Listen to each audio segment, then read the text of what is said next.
Hello, it's Rachel from Crowned by Rachel in Angelo, Texas. Today we're going to talk about toppers.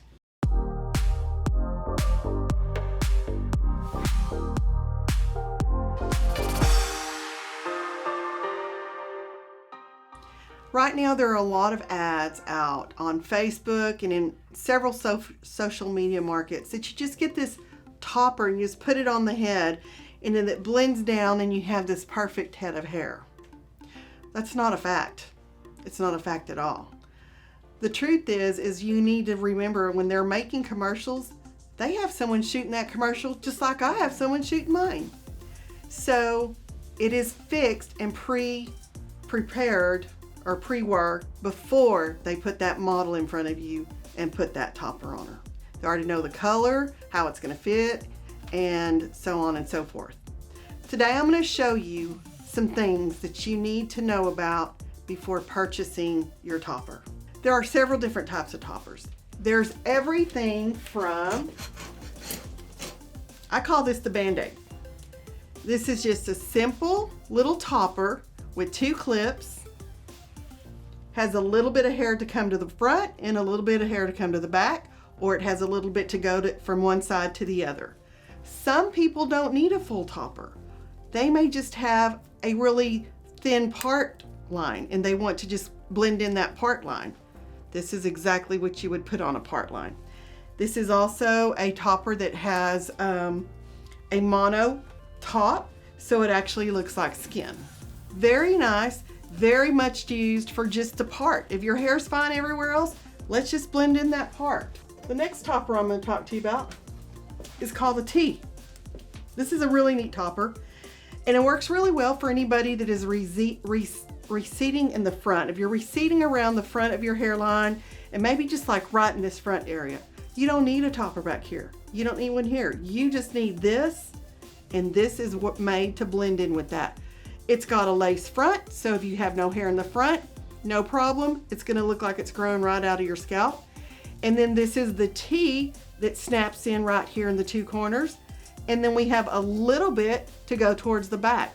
I show you how to style this into your hair. Basically, it goes on like this. We have a little hair down the side, maybe some through the front, maybe not, and then a little bit in the back. Very nice topper, very cost effective. Everything I'm showing you right now is right around the $200 mark. Okay, the next topper we're going to talk about is this one. This is a larger base. And I'm not going to get into precise measurements with you, but I'll just tell you they come in a number of different bases and with a number of different clips in different areas. So this one has 5 clips on it. This is not a lace front. This is basically a little rubber front. It's really nice if you don't need bangs, or if you have hair to work in with, or if you want to wear a bang over the front. You don't necessarily need a lace front topper. This topper comes in several different lengths. I like to say it comes in a short, a medium, and a long. Of course, this is the very long. This is a topper that I sell quite a bit. What I generally like to do is I like to order the longest topper I can get, let you try it on, let's talk about it and see, do we cut some, do we cut any, do we cut none? Because you have to have enough hair under here to blend in with this. That's another thing, blending is very important. If you have 5 hairs here and no hair up here and you're trying to clip this on, you cannot wear a topper. You've got to have some hair to clip to. But if you don't, I have another option. There's glue and there's tape. And I talk to you about that when you come in for your consultation. This is a really neat one. This is a medium topper. I want you to notice the majority of my toppers are not one color. I think toppers and wigs look more natural with either a root or at least a multiple, more than one color. It just looks a little more, you look a little more well done. I find that when they're a solid color, they tend to look kind of plasticky and fake. So this topper has 4 different colors in it. We have a rooted topper. It's got a platinum, and it has a dark ash blonde, and it has a medium ash blonde. This is a medium one. The density on this one is a medium. Very popular to start in this topper because it's not too thick, it's not too thin, it's not too long, it's not too short. I love this topper because it's heat friendly. Not all toppers can have heat put to them. If they're just synthetic, you cannot put any heat to them. This is a high grade synthetic topper. You can use up to, they say 325 degrees. I like 275, 280, no more than that. It lasts longer. The less amount of heat you put them, the longer they last. There's also a product that you need to put on this to protect it before you go in and iron it. The base on this one is really neat because this one has a center part with a lace front. And it comes down a little farther down the head, not just at the top, which really works for that person. If they're too thin at the top and don't have anything to clip to, that's okay. We'll just move it down and we'll make this work. Again, the right color and the right fit and the right customization makes or breaks every topper. This is what I call a very nice, it's one of the least expensive toppers I carry. It's $89. It's a full grade synthetic.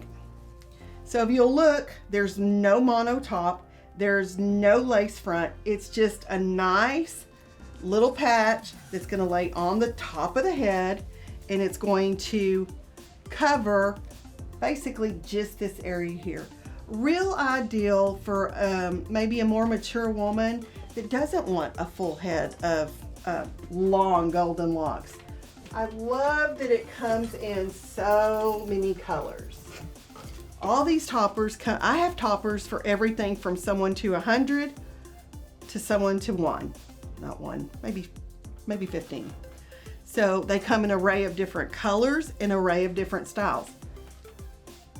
One thing to remember when purchasing a topper is you got to know what material you're working with. For instance, if you're just going to wear this on occasion, just a synthetic $89, $99 topper is a great place to start. That means you're going to wear it on the occasion. So you don't necessarily want to get into higher inline toppers if you're not going to be wearing it on the daily. If you're going to be wearing it on the daily, then you want to look into some of these that have more of the whistles and bells, the lace fronts, and the ones that you can heat, style, and straighten. I sell many toppers. I will say, I probably sell a few more silver toppers than anything else. Right now, real long toppers haven't been what I've been selling so much in San Angelo, Texas. Now, that's probably because it's 105 here, but in other areas, they're a big deal. The medium topper is the one that I probably sell the most year-round. It's just the perfect one. What's neat about this is you can start longer and always cut it shorter. We can do 1,000 different cuts on it. However, again, the customization has to be there. You have to be able to blend your hair in with it. And if you don't have hair to blend into, and you don't have hair to clip to, and you don't want to glue down, then we need to talk about a wig such as mine. I love this wig. This is my summer wig. Just so y'all know, I have a full head of hair under this wig. I have a full natural curly head of hair under this wig. I choose to wear wigs for a couple of reasons. Number one, I sell them, and you can't sell what you don't wear. Number two, I have so many different looks. If you'll watch my videos, you're gonna see that I'm in a different wig all the time. So I love them. I love that I get to have this many colors in my hair. If I used my own natural hair, I could not put this much bleach in it because it would melt it right off my head. But when you're wearing a wig, you can have any color you want and it doesn't damage your own hair. So those are just a couple of reasons why I like wearing wigs for myself. I have taken this wig and pinned it back in the front. This is called a lace front. And I just pinned it back so that you can see how natural it looks. So if you have short hair and you want a little summer do, I can show you how you can do it. It's not a problem. We can take something really short and make it really cute and sassy, or we can take something long and cut it and customize it exactly into that Pinterest picture you would like. The way you take care of a topper is very gently. You have to remember You are spending money on a fine accessory. A topper is an accessory. A wig is an accessory. For some people, it's a necessity. But for the most part, it is something extra that you just want. So how do you care for it? I like myself, when you wear a topper, I like for you to either get a clothespin or a hanger that has a hook. And I think they do better if you hang them. Some people even will take and set them on a mannequin head. I'm just going to use this for instance. We're going to act like this wig's not on here. We'll just take it off. How about that? You can get a foam head, put it on here, and then take a T-pin and just set it in there, set it on the top, just poke it through there, and it'll hold it on as well. You actually, if it's up on a shelf where no children could get to it or animals, cats love tearing these up, so you gotta be careful. Set it up there to where no one can get it, and it just sits there till the next morning when you go to pop it on. So that's how you store it, and how you care for it is gently. You don't take a brush and rake through this. You use a wide tooth comb or your fingers. I prefer just taking fingers and detangling it because this is a grade of plastic, and what happens when you put a bristle brush to this or anything really tight, it pulls and stretches this, which makes it frizzy. So the first care for a topper is you don't brush them. You don't take a bristle brush. I'm going to pick one of these long ones up. So this one's kind of been upside down. You want to just go through there before you put your topper on, and I call it raking your fingers through here. Now I have curled on this one and then straightened on it because I was showing someone how you can have curl or you can have straight, and it's actually got some layers in it. So you want to kind of pull your fingers through it like this before you put it on your head. I think the best way to put a topper on is how I'm fixing to show you, but it's not necessarily how everybody has their way of doing it. There's really not an exact right or wrong way. I like taking it from the back and then putting it on the head and kind of placing it like this. Find your front clip, find your back clip. Let's try it on here. Find your front. Oh, this girl here, she's moving. So you find the front. This would be a measuring point. There's a clip in the back you snap in, and then they're around the sides. One term that I use when I'm teaching people about toppers is, I call it scoop and snap. Scoop and snap. It's just a little clip. It's a breaking clip. It's just a little clip like this, and you snap it. So the thing is though, when you're putting it on the head, you have to scoop some hair in there and snap it, or it will not stay on. So after you get that all scooped in there and snapped, your topper should fit really nice and secure. Now, on occasion, if you wear a human hair topper, which that's a completely different story. Number one, they're about 5 times as expensive as these. A good human hair topper right now, you're looking at a minimum of $1,000 and up. I just did one yesterday. The neat thing about a human hair topper is you can do anything to it. You do need to take care of it and be careful with it, but you have a lot more leeway. The downside to it is you got to treat that human hair topper like human hair. Whereas this one, you can curl it. It's going to stay curled all week. You're going to put it on and off. It's going to stay curled indefinitely until you straighten it. A human hair topper, you have to work with it every day. In comments, tell me what's your favorite topper. Tell me if you have anything that has worked better for you putting toppers on, or if any advice you would have to offer. I want to hear from you. Your opinion and what you say is important to me. I want to know what you're doing. I'm Rachel at Crowned by Rachel in San Angelo, Texas, and I want to fit your crown.